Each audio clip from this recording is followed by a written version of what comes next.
അച്ഛാ, ആ ആ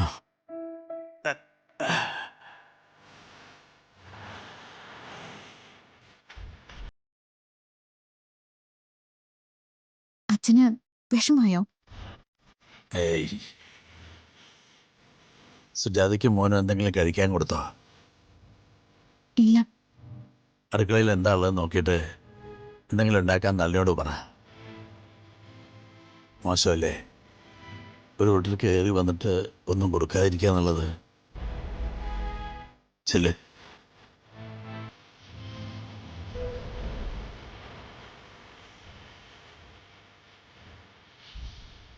അച്ഛാ, ഞാനങ്ങനെ പറഞ്ഞത്. അതിനെക്കുറിച്ച് ഇനി കൂടുതലൊന്നും ചിന്തിക്കേണ്ട കാര്യമില്ല. ഓരോരുത്തർക്കും അവരവർ ജീവിക്കുന്ന സാഹചര്യമുണ്ട്. ഞാൻ എൻ്റെ സാഹചര്യം അനുസരിച്ച് ഒരു കാര്യം പറഞ്ഞു. അവിടുത്തെ സാഹചര്യങ്ങൾക്കനുസരിച്ച് നീ അതിന് മറുപടിയും തന്നു. ആ അതോടെ തീർന്നു. അച്ഛൻ എന്നെ തെറ്റിദ്ധരിച്ചിരിക്കുക. ഇതിലെന്ത് തെറ്റിദ്ധാരണ?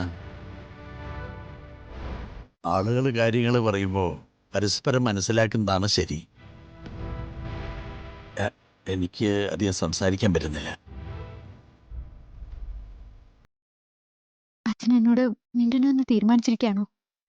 ഞാൻ ഇത്രയും നേരം നിന്നോട് മിണ്ടുകയായിരുന്നില്ലേ? മിണ്ടാതിരിക്കാനും കാണാതിരിക്കാനും എനിക്ക് പറ്റില്ല. എനിക്ക് നീയല്ലാതെ ആരാളുള്ളത്? എല്ലാ കാര്യങ്ങളും മനുഷ്യർക്ക് ഒരുപോലെ ചിന്തിക്കാൻ പറ്റുമോ? അപ്പോ പൊരുത്തപ്പെടണം. ഞാനിത് പൊരുത്തപ്പെട്ടു. മോള് ചെല്ല്.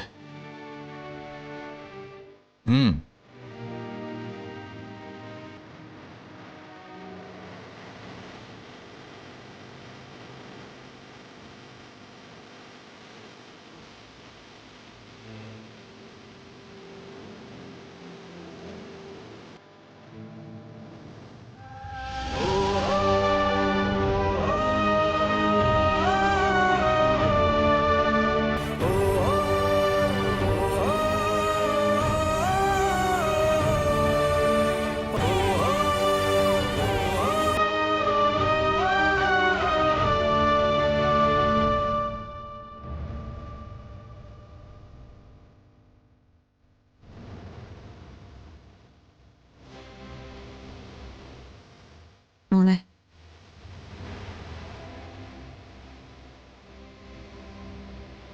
അച്ഛന് നല്ല വിഷമായി. ഞാനത് ഏതവസ്ഥയിലെ പറഞ്ഞെന്ന് അച്ഛനറിയില്ലല്ലോ. അച്ഛനെ ചിന്തിക്കുമ്പോൾ ഞാൻ വലിയൊരു വീട്ടിൽ താമസിക്കുന്നു, അവിടുത്തെ സൗകര്യങ്ങൾ അനുഭവിക്കുന്നു. അവിടെ അച്ഛൻ എനിക്കൊരു കുറവോ ഭാരമോ ഒക്കെ ആവുമെന്ന് ഞാൻ ചിന്തിച്ചു. അങ്ങനെയല്ലേ അച്ഛന് തോന്നും? പെട്ടെന്ന് കേട്ടപ്പോൾ അച്ഛന് ചെറിയൊരു സങ്കടം തോന്നിയിട്ടുണ്ടാവും. അല്ലാതെ മോളെക്കുറിച്ച് ആവശ്യമില്ലാത്ത ചിന്തയൊന്നും അച്ഛനുണ്ടാവില്ല. എന്നാലും ഞാൻ ചെയ്തത് പാപമല്ലേ അമ്മേ? ഒരിക്കലും പൊറുക്കാൻ പറ്റാത്ത പാപം. എനിക്കിതിന് പരിഹാരം ചെയ്യണമേ. ഞാനൊന്ന് പ്രാർത്ഥിക്കാൻ പോവാ. ശിവനോട് അമ്മ പറഞ്ഞാൽ മതി. അമ്മ കൂടി വരാം. വേണ്ട, തനിച്ച് മതി.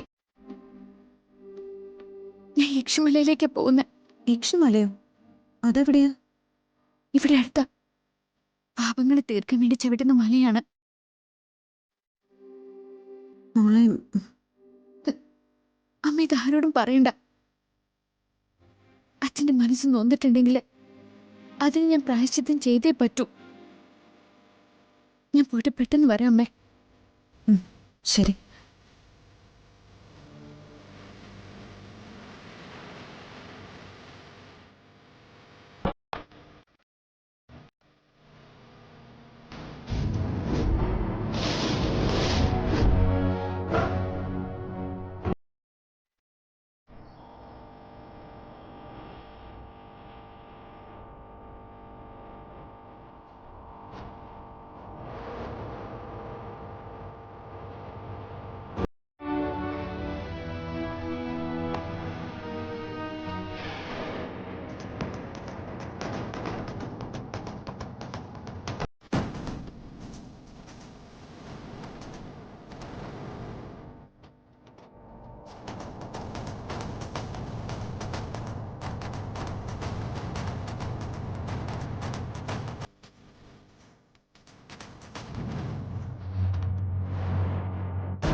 ഇനി മുന്നോട്ട് പോരുത്. അവിടെ നിൽക്ക്. തിരിച്ചിറങ്ങാനാ പറഞ്ഞത്. അബദ്ധം കാണിച്ചാലേ സ്വന്തം ജീവനായിരിക്കും നഷ്ടപ്പെടാൻ പോകുന്നത്. നഷ്ടപ്പെട്ടോട്ടെ, എന്റെ ജീവനിപ്പോ ഞാൻ അത്രയും വിലയെ കൽപ്പിക്കുന്നുള്ളൂ. അവിടെ നിൽക്ക്.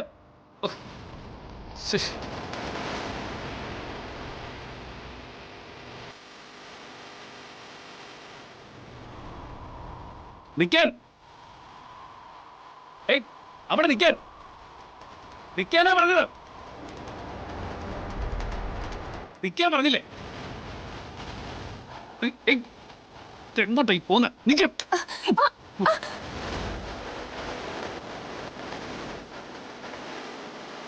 നിങ്ങൾ എന്താ ഉദ്ദേശിക്കുന്നത്? പരിചയമില്ലാത്തൊരു നാട്ടിൽ ചെല്ലുമ്പോൾ അനുഭവ സമ്പന്നരായ ആൾക്കാർ പറഞ്ഞു തരും. അത് പാലിക്കുന്നതാണ് നല്ലത്. ഈ മലയുടെ ഉച്ചിയിലിരിക്കുന്ന നിക്ഷേമം കാവില് ഒരു കാരണവശാലും നിങ്ങളെ കൊണ്ട് കയറി എത്താൻ പറ്റില്ല. അതുകൊണ്ടാ പറഞ്ഞത് ഈ ശ്രമമൊക്കെ ഉപേക്ഷിച്ച് താഴെ ഇറങ്ങാൻ. ഞാൻ എന്തിനീ മല ചവിട്ടുന്നത്? എന്റെ മനസ്സിലാഗ്രഹം യക്ഷിയമ്മ എനിക്ക് സാധിച്ചു തരും.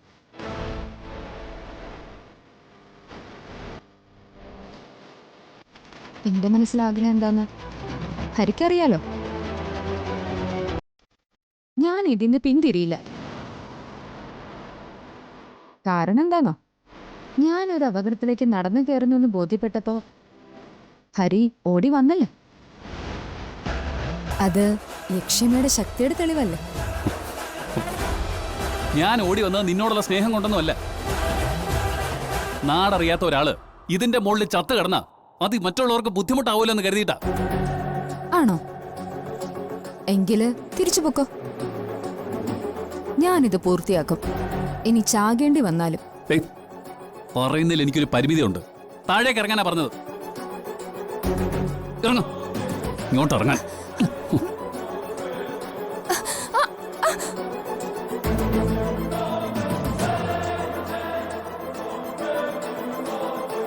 ഇറങ്ങാം. പക്ഷെ ഇപ്പൊ ഹരി എന്നോട് പറയണം, ഹരിക്ക് എന്നോട് ഇഷ്ടമാണെന്ന്.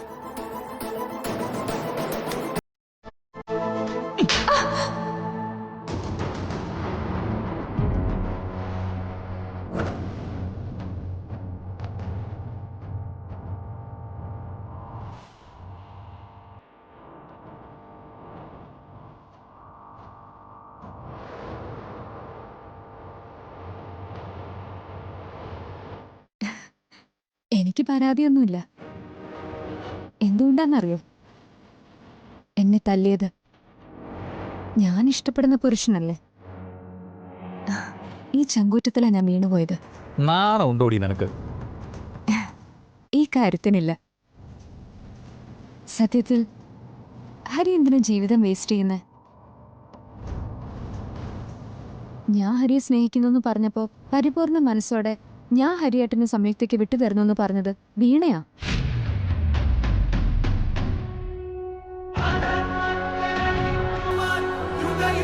അതിന്റെ അർത്ഥം അവളുടെ ജീവിതത്തിൽ നിന്നും നിങ്ങൾ ഒഴിഞ്ഞു പോകാൻ അവൾ കാത്തിരിക്കുന്നു എന്നല്ലേ? എന്നിട്ടും വെറുതെ അമ്മാവന്റെ സ്വപ്നങ്ങൾ എന്നൊക്കെ പറഞ്ഞ് ഇനിയിപ്പൊ നിങ്ങൾ ജീവിക്കുന്നത് വീണയുടെ കുഞ്ഞിന് വേണ്ടിയാണെന്ന് പറഞ്ഞ ആ കുഞ്ഞിനൊന്ന് തൊടാൻ പോലും വീണ സമ്മതിക്കുമെന്ന് ഹരിക്ക് തോന്നുന്നുണ്ടോ?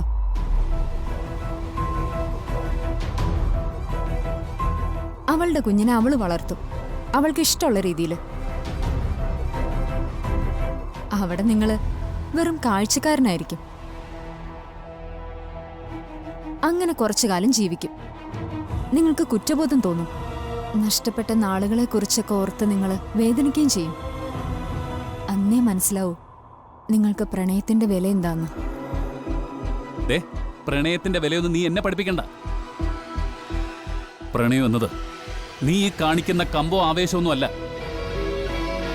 അത് നമ്മൾ അറിയാതെ മറ്റൊരാളുടെ മനസ്സിലേക്കുള്ള ഒഴുക്ക. ഞാൻ പ്രണയിച്ചിട്ടുണ്ട്.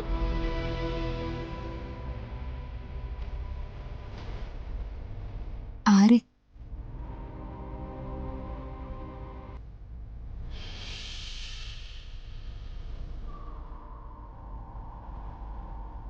എന്നെ അറിയാത്ത ഒരാളെ.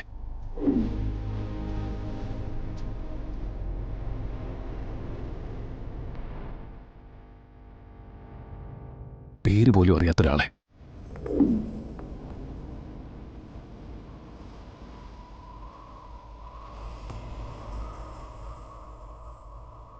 എന്നോ ഒരിക്കൽ എന്നെ തേടി വന്ന മനോഹരമായ ശബ്ദത്തിൻ്റെ ഉടമയെ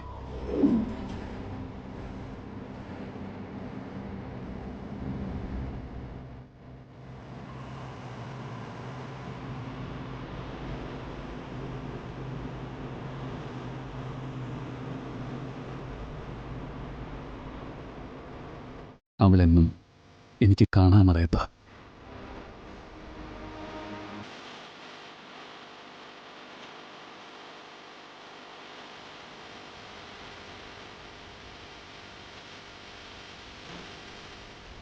പക്ഷെ പ്രണയം എന്ന വാക്ക് ഞാൻ ഉച്ചരിക്കുമ്പോൾ അതിൻ്റെ തൊട്ടപ്പുറത്ത് അവളുണ്ട്.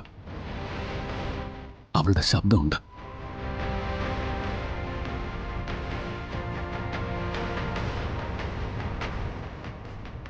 അവളുടെ പ്രണയത്തിൻ്റെ മധുരവും നൊമ്പരവുമുള്ള മധുര നൊമ്പര കാറ്റുണ്ട്.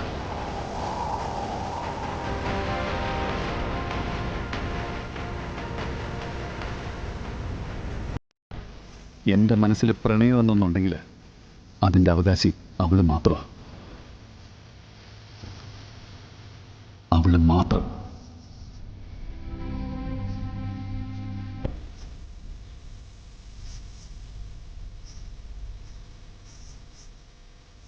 സംയുക്ത യക്ഷിമലയല്ല. ഇതുപോലൊരു1000 മല കയറിയാലും ഏത് കുങ്കുമവും മഞ്ഞളും നെറ്റിയിലണിഞ്ഞാലും ഹരിയുടെ മനസ്സ് കീഴടക്കാൻ നിങ്ങൾക്ക് പറ്റില്ല.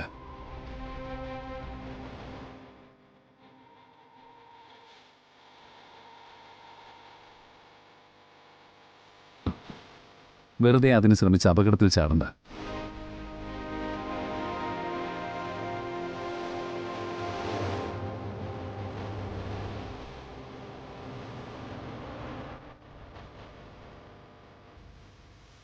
ഹരിക്ക് പറയാനുള്ളത് ഹരി പറഞ്ഞു. എനിക്ക് ചെയ്യാനുള്ളത് ഞാൻ ചെയ്തു തീർക്കും.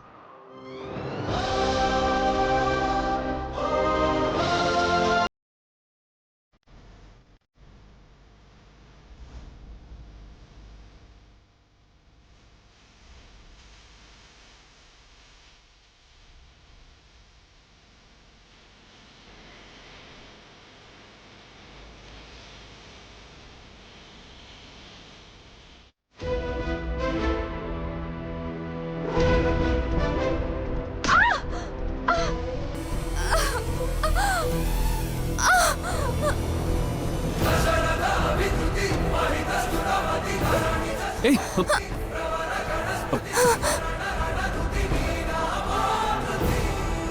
സംയുക്ത മേനൊരു ചില വാശികൾ ചില സ്ഥലങ്ങളിലൊക്കെ ജയിച്ചിട്ടുണ്ട്. പക്ഷേ പ്രകൃതിയോട് വാശി കാണിക്കരുത്. ഇറങ്ങിക്കേ.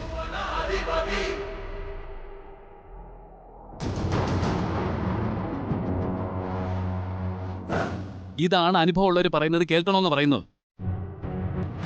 താഴെയുള്ളവർ പറഞ്ഞപ്പോൾ കേട്ടില്ലല്ലോ. ഇറങ്ങിക്കേ.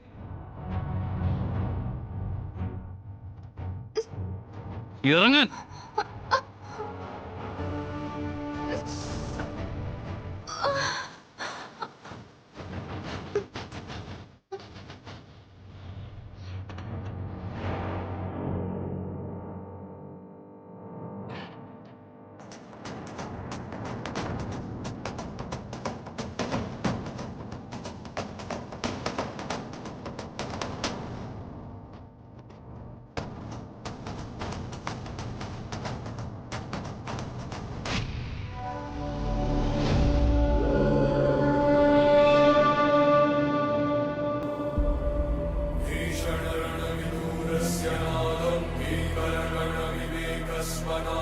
प्रबल त्रिकूटतटि स्वर्णराज्यम्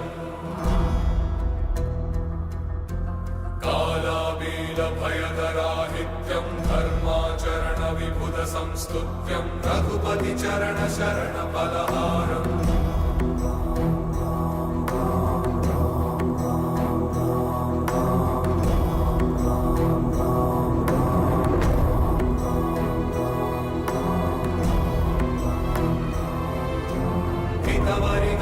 शमनमनिवार्यम्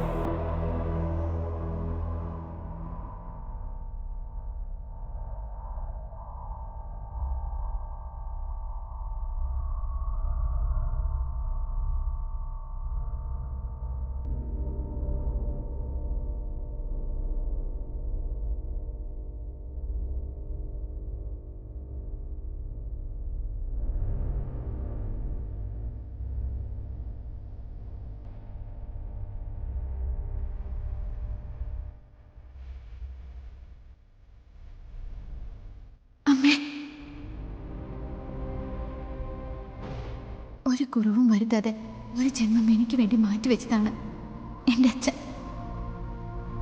ഒരു വാക്കുകൊണ്ടെങ്കിലും എനിക്ക് അച്ഛനെ വേദനിപ്പിക്കേണ്ടി വന്നു. ഞാൻ ചെയ്തത് അച്ഛന് വേണ്ടിയാണ്. പക്ഷെ അത് നേരിട്ട് മനസ്സിലാക്കി കൊടുക്കാൻ എനിക്ക് കഴിയില്ല. അച്ഛൻ്റെ മനസ്സിൽ എന്നെക്കുറിച്ച് എന്തെങ്കിലും തെറ്റിദ്ധാരണയുണ്ടെങ്കിൽ അത് നീക്കണേ ദേവി. ഇന്നും എൻ്റെ അച്ഛനെ കാത്തോളണേ. അമ്മേ, ദേവി, കാത്തു രക്ഷിക്കണേ.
നാശം പിടിക്കാൻ ഇവിടെ എങ്ങനെ കെട്ടിക്കിടക്കേണ്ട ആവശ്യം എന്താ?